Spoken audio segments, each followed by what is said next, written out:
Chapter 4. Poirot investigates. The house which the Belgians occupied in the village was quite close to the park gates. One could save time by taking a narrow path through the long grass, which cut off the detours of the winding drive. So I, accordingly, went that way. I had nearly reached the lodge, when my attention was arrested by the running figure of a man approaching me. It was Mr. Inglethorpe. Where had he been? How did he intend to explain his absence? He accosted me eagerly. "My God! This is terrible. My poor wife. I have only just heard." "Where have you been?" I asked.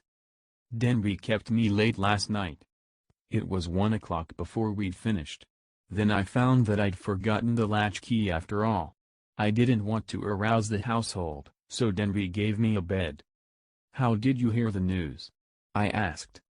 "Wilkins knocked Denby up to tell him. My poor Emily. She was so self-sacrificing, such a noble character. She overtaxed her strength." A wave of revulsion swept over me. What a consummate hypocrite the man was. "I must hurry on," I said, thankful that he did not ask me whither I was bound. In a few minutes I was knocking at the door of Leastwe's cottage. Getting no answer, I repeated my summons impatiently. A window above me was cautiously opened, and Poirot himself looked out. He gave an exclamation of surprise at seeing me. In a few brief words, I explained the tragedy that had occurred, and that I wanted his help. "Wait, my friend, I will let you in, and you shall recount to me the affair whilst I dress." In a few moments he had unbarred the door, and I followed him up to his room. There he installed me in a chair, and I related the whole story, keeping back nothing, and omitting no circumstance, however insignificant, whilst he himself made a careful and deliberate toilet. I told him of my awakening, of Mrs. Inglethorpe's dying words, of her husband's absence, of the quarrel the day before, of the scrap of conversation between Mary and her mother-in-law that I had overheard, of the former quarrel between Mrs. Inglethorpe and Evelyn Howard, and of the latter's innuendos. I was hardly as clear as I could wish. I repeated myself several times, and occasionally had to go back to some detail that I had forgotten. Poirot smiled kindly on me. "The mind is confused? Is it not so? Take time, mon ami. You are agitated, you are excited, it is but natural. Presently, when we are calmer, we will arrange the facts, neatly, each in his proper place. We will examine, and reject. Those of importance we will put on one side, those of no importance, poof."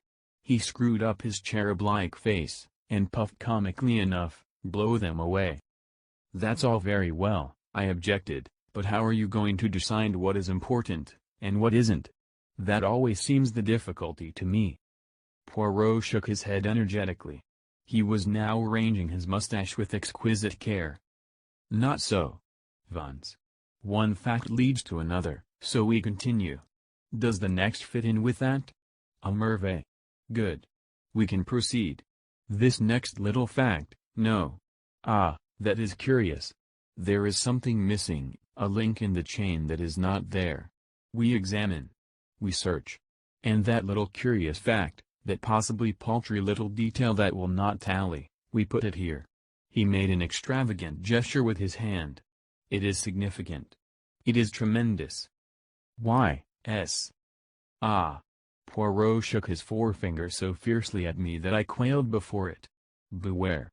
Peril to the detective who says, 'It is so small, it does not matter. It will not agree. I will forget it.' That way lies confusion. Everything matters. I know. You always told me that. That's why I have gone into all the details of this thing whether they seemed to me relevant or not. And I am pleased with you. You have a good memory, and you have given me the facts faithfully. Of the order in which you present them, I say nothing. Truly, it is deplorable. But I make allowances. You are upset. To that I attribute the circumstance that you have omitted one fact of paramount importance." "What is that?" I asked. "You have not told me if Mrs. Inglethorpe ate well last night." I stared at him. Surely the war had affected the little man's brain. He was carefully engaged in brushing his coat before putting it on, and seemed wholly engrossed in the task. "I don't remember," I said. "And, anyway, I don't see." "You do not see? But it is of the first importance." "I can't see why," I said, rather nettled. "As far as I can remember, she didn't eat much. She was obviously upset, and it had taken her appetite away. That was only natural." "Yes," said Poirot thoughtfully, "it was only natural." He opened a drawer, and took out a small dispatch case, then turned to me. "Now I am ready. We will proceed to the chateau, and study matters on the spot. Excuse me, mon ami, you dressed in haste, and your tie is on one side. Permit me." With a deft gesture, he rearranged it. "So why a state? Now, shall we start?" We hurried up the village, and turned in at the lodge gates. Poirot stopped for a moment, and gazed sorrowfully over the beautiful expanse of park, still glittering with morning dew. So beautiful, and yet, the poor family, plunged in sorrow, prostrated with grief. He looked at me keenly as he spoke, and I was aware that I reddened under his prolonged gaze. Was the family prostrated by grief? Was the sorrow at Mrs. Inglethorpe's death so great? I realized that there was an emotional lack in the atmosphere. The dead woman had not the gift of commanding love. Her death was a shock and a distress, but she would not be passionately regretted. Poirot seemed to follow my thoughts. He nodded his head gravely. "No, you are right," he said, "it is not as though there was a blood tie. She has been kind and generous to these Cavendishes, but she was not their own mother. Blood tells, always remember that, blood tells." "Poirot," I said, "I wish you would tell me why you wanted to know if Mrs. Inglethorpe ate well last night. I have been turning it over in my mind, but I can't see how it has anything to do with the matter." He was silent for a minute or two as we walked along, but finally he said, "I do not mind telling you, though, as you know, it is not my habit to explain until the end is reached. The present contention is that Mrs. Inglethorpe died of strychnine poisoning, presumably administered in her coffee." "Yes." "Well, what time was the coffee served?" "About 8 o'clock. Therefore she drank it between then and 8:30, certainly not much later. Well, strychnine is a fairly rapid poison. Its effects would be felt very soon, probably in about an hour. Yet, in Mrs. Inglethorpe's case, the symptoms do not manifest themselves until 5 o'clock the next morning, 9 hours. But a heavy meal, taken at about the same time as the poison, might retard its effects, though hardly to that extent. Still, it is a possibility to be taken into account. But, according to you, she ate very little for supper, and yet the symptoms do not develop until early the next morning. Now that is a curious circumstance, my friend. Something may arise at the autopsy to explain it. In the meantime, remember it." As we neared the house, John came out and met us.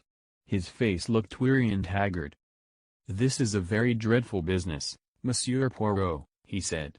"Hastings has explained to you that we are anxious for no publicity?" "I comprehend perfectly. You see, it is only suspicion so far. We have nothing to go upon." "Precisely. It is a matter of precaution only." John turned to me, taking out his cigarette case, and lighting a cigarette as he did so. "You know that fellow Inglethorpe is back?" "Yes. I met him." John flung the match into an adjacent flower bed, a proceeding which was too much for Poirot's feelings. He retrieved it, and buried it neatly. "It's jolly difficult to know how to treat him." "That difficulty will not exist long," pronounced Poirot quietly. John looked puzzled, not quite understanding the portent of this cryptic saying. He handed the 2 keys which Dr. Bauerstein had given him to me. "Show Monsieur Poirot everything he wants to see." "The rooms are locked?" asked Poirot. Dr. Bauerstein considered it advisable. Poirot nodded thoughtfully. "Then he is very sure. Well, that simplifies matters for us." We went up together to the room of the tragedy. For convenience I append a plan of the room and the principal articles of furniture in it. Poirot locked the door on the inside, and proceeded to a minute inspection of the room. He darted from one object to the other with the agility of a grasshopper. I remained by the door, fearing to obliterate any clues. Poirot, however, did not seem grateful to me for my forbearance. "What have you, my friend," he cried, "that you remain there like, how do you say it? Ah, yes, the stuck pig." I explained that I was afraid of obliterating any footmarks. Footmarks? But what an idea! There has already been practically an army in the room. What footmarks are we likely to find? No, come here and aid me in my search. I will put down my little case until I need it. He did so, on the round table by the window, but it was an ill-advised proceeding, for, the top of it being loose, it tilted up, and precipitated the dispatch case on the floor. "Et voilà un table!" cried Poirot. "Ah, my friend, one may live in a big house and yet have no comfort." After which piece of moralizing, he resumed his search. A small purple dispatch case, with a key in the lock, on the writing table, engaged his attention for some time. He took out the key from the lock, and passed it to me to inspect. I saw nothing peculiar, however. It was an ordinary key of the Yale type, with a bit of twisted wire through the handle. Next, he examined the framework of the door we had broken in, assuring himself that the bolt had really been shot. Then he went to the door opposite leading into Cynthia's room. That door was also bolted, as I had stated.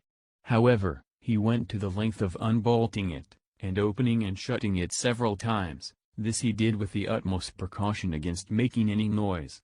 Suddenly something in the bolt itself seemed to rivet his attention. He examined it carefully, and then, nimbly whipping out a pair of small forceps from his case, he drew out some minute particle which he carefully sealed up in a tiny envelope. On the chest of drawers there was a tray with a spirit lamp and a small saucepan on it. A small quantity of a dark fluid remained in the saucepan, and an empty cup and saucer that had been drunk out of stood near it. I wondered how I could have been so unobservant as to overlook this. Here was a clue worth having. Poirot delicately dipped his finger into liquid, and tasted it gingerly. He made a grimace. "Cocoa, with, I think, rum in it."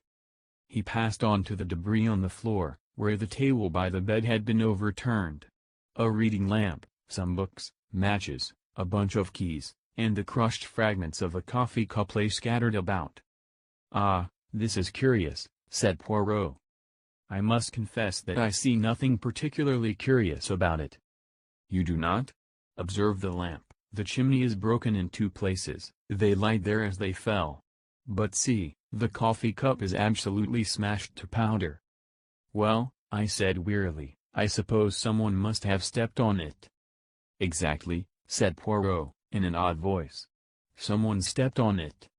He rose from his knees, and walked slowly across to the mantelpiece, where he stood abstractedly fingering the ornaments, and straightening them, a trick of his when he was agitated.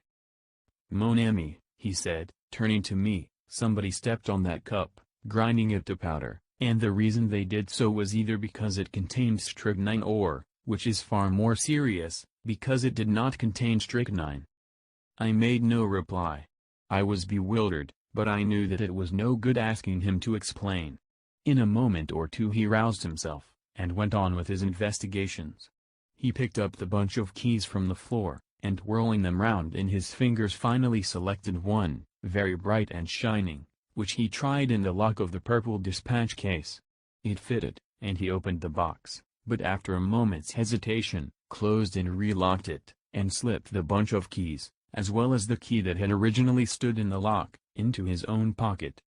I have no authority to go through these papers. But it should be done, at once. He then made a very careful examination of the drawers of the washstand. Crossing the room to the left-hand window, a round stain, hardly visible on the dark brown carpet, seemed to interest him particularly. He went down on his knees, examining it minutely, even going so far as to smell it. Finally, he poured a few drops of the cocoa into a test tube, sealing it up carefully. His next proceeding was to take out a little notebook. "We have found in this room," he said, writing busily, 6 points of interest. "Shall I enumerate them, or will you?" "Oh, You, I replied hastily. Very well, then. 1. A coffee cup that has been ground into powder. 2. A dispatch case with a key in the lock. 3. A stain on the floor. That may have been done some time ago, I interrupted. No, for it is still perceptibly damp and smells of coffee. 4. A fragment of some dark green fabric, only a thread or two, but recognizable. Ah! I cried. That was what you sealed up in the envelope. Yes. It may turn out to be a piece of one of Mrs. Inglethorpe's own dresses, and quite unimportant. We shall see. 5. This. With a dramatic gesture, he pointed to a large splash of candle grease on the floor by the writing table.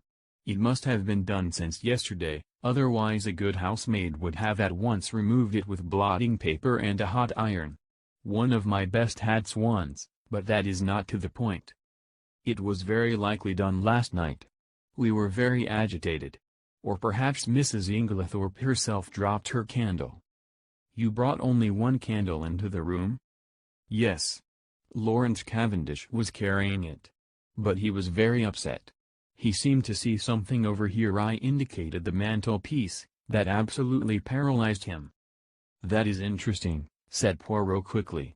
Yes, it is suggestive, his eye sweeping the whole length of the wall, but it was not his candle that made this great patch, for you perceive that this is white grease, whereas Monsieur Lawrence's candle, which is still on the dressing table, is pink. On the other hand, Mrs. Inglethorpe had no candlestick in the room, only a reading lamp. Then, I said, what do you deduce? To which my friend only made a rather irritating reply, urging me to use my own natural faculties. And the sixth point? I asked. I suppose it is the sample of cocoa. No, said Poirot thoughtfully. I might have included that in the six, but I did not. No, the sixth point I will keep to myself for the present. He looked quickly round the room. There is nothing more to be done here, I think, unless he stared earnestly and long at the dead ashes in the grate. The fire burns, and it destroys. But by chance, there might be, let us see. Deftly, on hands and knees, he began to sort the ashes from the grate into the fender, handling them with the greatest caution. Suddenly, he gave a faint exclamation. The forceps, Hastings.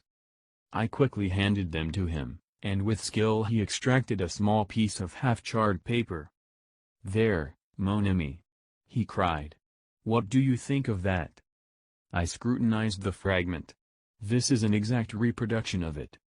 I was puzzled. It was unusually thick, quite unlike ordinary notepaper. Suddenly an idea struck me. Poirot, I cried. This is a fragment of a will. Exactly. I looked up at him sharply. You are not surprised? No, he said gravely, I expected it. I relinquished the piece of paper, and watched him put it away in his case, with the same methodical care that he bestowed on everything. My brain was in a whirl. What was this complication of a will? Who had destroyed it? The person who had left the candle grease on the floor? Obviously. But how had anyone gained admission? All the doors had been bolted on the inside. Now, my friend, said Poirot briskly, we will go. I should like to ask a few questions of the parlour maid, Dorcas, her name is it not? We passed through Alfred Inglethorpe's room, and Poirot delayed long enough to make a brief but fairly comprehensive examination of it. We went out through that door, locking both it and that of Mrs. Inglethorpe's room as before. I took him down to the boudoir which he had expressed a wish to see, and went myself in search of Dorcas. When I returned with her, however, the boudoir was empty. Poirot, I cried, where are you? I am here, my friend. He had stepped outside the French window, and was standing, apparently lost in admiration, before the various shaped flower beds. Admirable, he murmured. Admirable. What symmetry. Observe that crescent, and those diamonds, their neatness rejoices the eye. The spacing of the plants, also, is perfect. It has been recently done, is it not so? Yes, I believe they were at it yesterday afternoon. But come in. Dorcas is here. Eh bien, Do not grudge me a moment's satisfaction of the eye. Yes, but this affair is more important. And how do you know that these fine begonias are not of equal importance? I shrugged my shoulders. There was really no arguing with him if he chose to take that line. You do not agree? But such things have been. Well, we will come in and interview the brave Dorcas. Dorcas was standing in the boudoir, her hands folded in front of her, and her gray hair rose in stiff waves under her white cap. She was the very model and picture of a good old-fashioned servant. In her attitude towards Poirot, she was inclined to be suspicious, but he soon broke down her defenses. He drew forward a chair. Pray be seated, mademoiselle. Thank you, sir. You have been with your mistress many years, is it not so? 10 years, sir. That is a long time, and very faithful service. You were much attached to her, were you not? She was a very good mistress to me, sir. Then you will not object to answering a few questions. I put them to you with Mr. Cavendish's full approval. Oh, certainly, sir. Then I will begin by asking you about the events of yesterday afternoon. Your mistress had a quarrel? Yes, sir. But I don't know that I ought. Dorcas hesitated. Poirot looked at her keenly. My good Dorcas, it is necessary that I should know every detail of that quarrel as fully as possible. Do not think that you are betraying your mistress's secrets. Your mistress lies dead, and it is necessary that we should know all, if we are to avenge her. Nothing can bring her back to life, but we do hope, if there has been foul play, to bring the murderer to justice. Amen to that, said Dorcas fiercely. And, naming no names, there's one in this house that none of us could ever abide. And an ill day it was when first he darkened the threshold. Poirot waited for her indignation to subside, and then, resuming his business-like tone, he asked. Now, as to this quarrel? What is the first you heard of it? Well, sir, I happened to be going along the hall outside yesterday. What time was that? I couldn't say exactly, sir, but it wasn't tea time by a long way. Perhaps 4 o'clock, or it may have been a bit later. Well, sir, as I said, I happened to be passing along, when I heard voices very loud and angry in here. I didn't exactly mean to listen, but, well, there it is. I stopped. The door was shut, but the mistress was speaking very sharp and clear, and I heard what she said quite plainly. You have lied to me, and deceived me, she said. I didn't hear what Mr. Inglethorpe replied. He spoke a good bit lower than she did, but she answered, How dare you? I have kept you and clothed you and fed you. You owe everything to me. And this is how you repay me. By bringing disgrace upon our name. Again I didn't hear what he said, but she went on, Nothing that you can say will make any difference. I see my duty clearly. My mind is made up. You need not think that any fear of publicity, or scandal between husband and wife will deter me. Then I thought I heard them coming out, so I went off quickly. You are sure it was Mr. Inglethorpe's voice you heard? Oh, yes, sir, whose else's could it be? Well, what happened next? Later, I came back to the hall, but it was all quiet. At 5 o'clock, Mrs. Inglethorpe rang the bell and told me to bring her a cup of tea, nothing to eat, to the boudoir. She was looking dreadful, so white and upset. Dorcas, she says, I've had a great shock. I'm sorry for that, I says. You'll feel better after a nice hot cup of tea, She had something in her hand. I don't know if it was a letter, or just a piece of paper, but it had writing on it, and she kept staring at it, almost as if she couldn't believe what was written there. She whispered to herself, as though she had forgotten I was there, these few words, and everything's changed. And then she says to me, Never trust a man, Dorcas, they're not worth it. I hurried off, and got her a good strong cup of tea, and she thanked me, and said she'd feel better when she drunk it. I don't know what to do, she says. Scandal between husband and wife is a dreadful thing, Dorcas. I'd rather hush it up if I could. Mrs. Cavendish came in just then, so she didn't say any more. She still had the letter, or whatever it was, in her hand? Yes, sir. What would she be likely to do with it afterwards? Well, I don't know, sir. I expect she would lock it up in that purple case of hers. Is that where she usually kept important papers? Yes, sir. She brought it down with her every morning, and took it up every night. When did she lose the key of it? She missed it yesterday at lunchtime, sir, and told me to look carefully for it. She was very much put out about it. But she had a duplicate key? Oh, yes, sir. Dorcas was looking very curiously at him and, to tell the truth, so was I. What was all this about a lost key? Poirot smiled. Never mind, Dorcas, it is my business to know things. Is this the key that was lost? He drew from his pocket the key that he had found in the lock of the dispatch case upstairs. Dorcas's eyes looked as though they would pop out of her head. That's it, sir, right enough. But where did you find it? I looked everywhere for it. Ah, but you see it was not in the same place yesterday as it was today. Now, to pass to another subject, had your mistress a dark green dress in her wardrobe? Dorcas was rather startled by the unexpected question. No, sir. Are you quite sure? Oh, yes, sir. Has anyone else in the house got a green dress? Dorcas reflected. Miss Cynthia has a green evening dress. Light or dark green? A light green, sir, a sort of chiffon, they call it. Ah, that is not what I want. And nobody else has anything green? No, sir, not that I know of. Poirot's face did not betray a trace of whether he was disappointed or otherwise. He merely remarked. Good, we will leave that and pass on. Have you any reason to believe that your mistress was likely to take a sleeping powder last night? Not last night, sir, I know she didn't. Why do you know so positively? Because the box was empty. She took the last one 2 days ago, and she didn't have any more made up. You are quite sure of that? Positive, sir. Then that is cleared up. By the way, your mistress didn't ask you to sign any paper yesterday? To sign a paper? No, sir.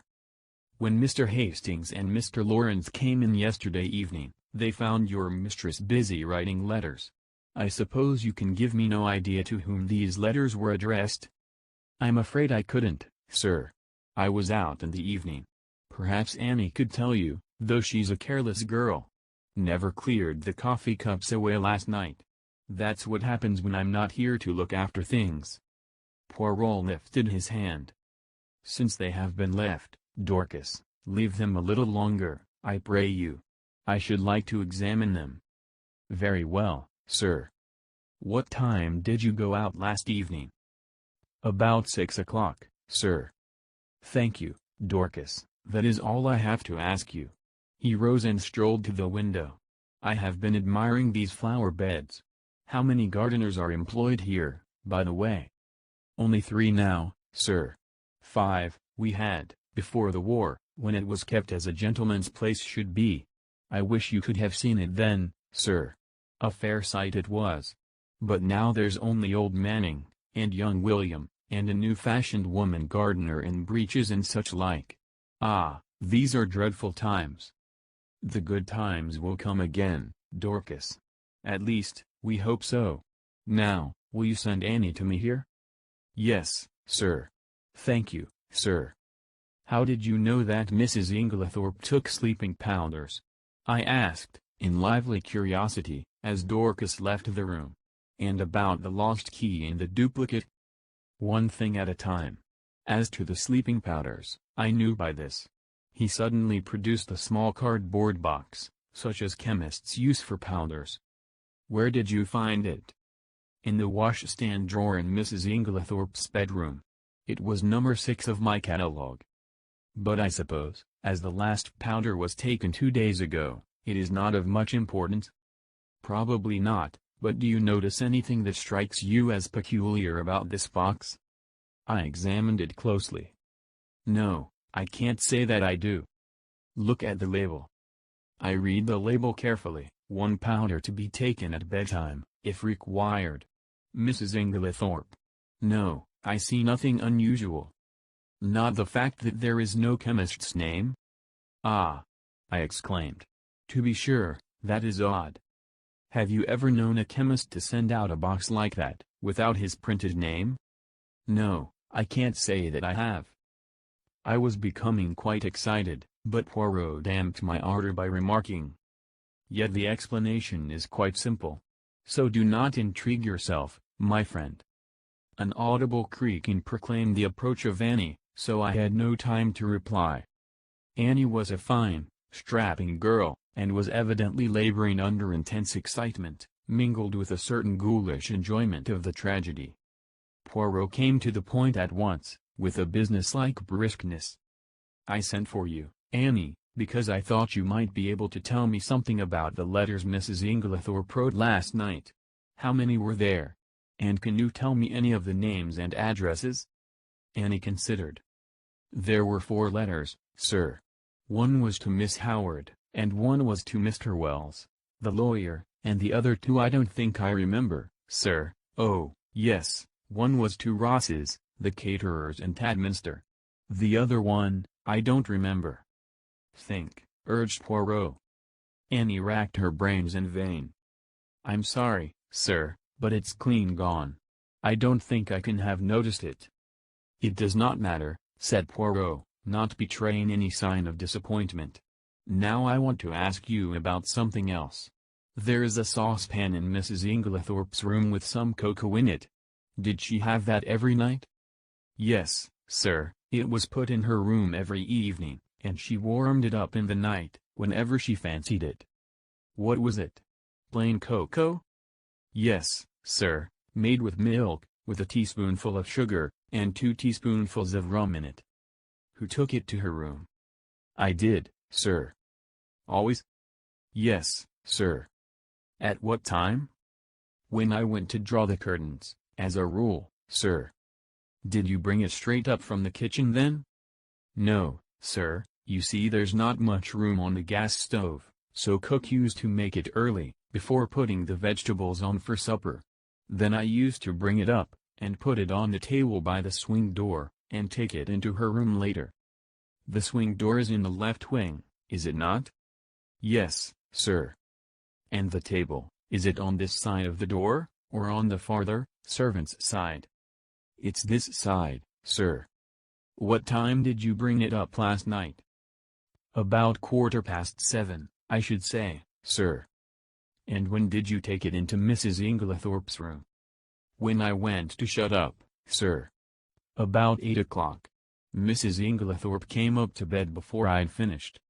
Then, between 7:15 and 8 o'clock, the cocoa was standing on the table in the left wing? Yes, sir. Annie had been growing redder and redder in the face, and now she blurted out unexpectedly. And if there was salt in it, sir, it wasn't me. I never took the salt near it. What makes you think there was salt in it? Asked Poirot. Seeing it on the tray, sir. You saw some salt on the tray? Yes. Coarse kitchen salt, it looked.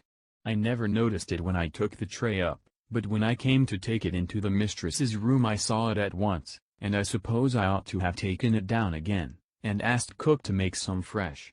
But I was in a hurry, because Dorcas was out, and I thought maybe the cocoa itself was all right, and the salt had only gone on the tray. So I dusted it off with my apron, and took it in. I had the utmost difficulty in controlling my excitement. Unknown to herself, Annie had provided us with an important piece of evidence. How she would have gaped if she had realized that her coarse kitchen salt was strychnine, one of the most deadly poisons known to mankind. I marveled at Poirot's calm. His self-control was astonishing. I awaited his next question with impatience, but it disappointed me. When you went into Mrs. Inglethorpe's room, was the door leading into Miss Cynthia's room bolted? Oh. Yes, sir, it always was. It had never been opened. And the door into Mr. Inglethorpe's room?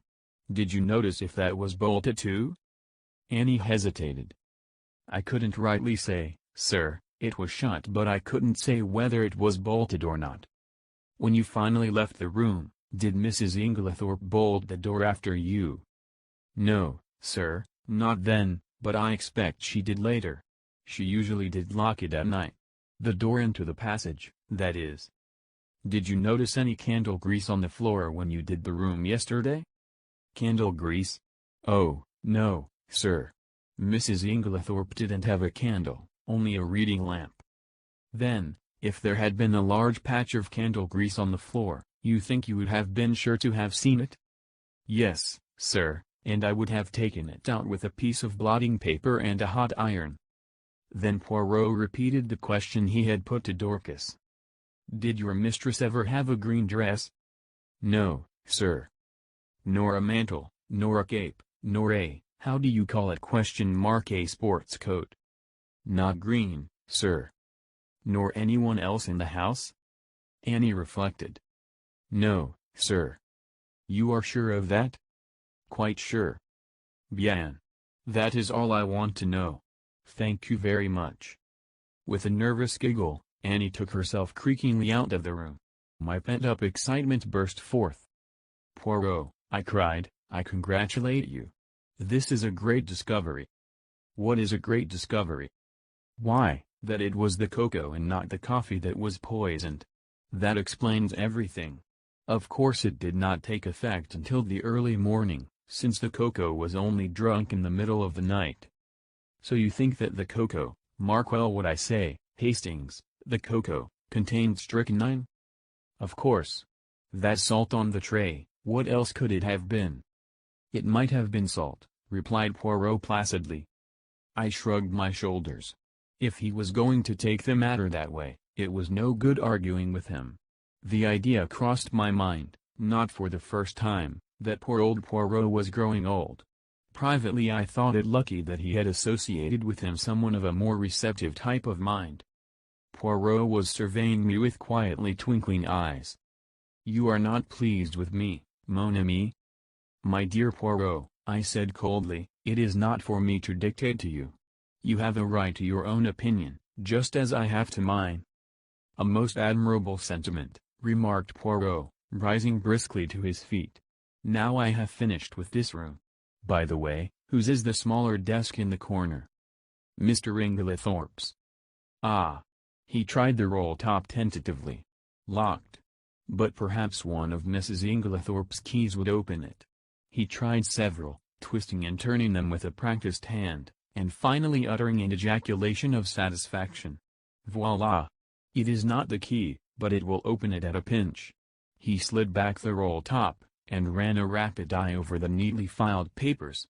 To my surprise, he did not examine them, merely remarking approvingly as he relocked the desk, "Decidedly, he is a man of method, this Mr. Inglethorpe."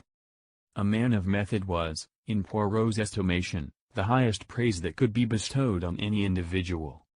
I felt that my friend was not what he had been as he rambled on disconnectedly. There were no stamps in his desk, but there might have been, mon ami? There might have been. Yes, his eyes wandered round the room. This boudoir has nothing more to tell us. It did not yield much. Only this. He pulled a crumpled envelope out of his pocket, and tossed it over to me. It was rather a curious document. A plain, dirty-looking old envelope with a few words scrawled across it, apparently at random. The following is a facsimile of it.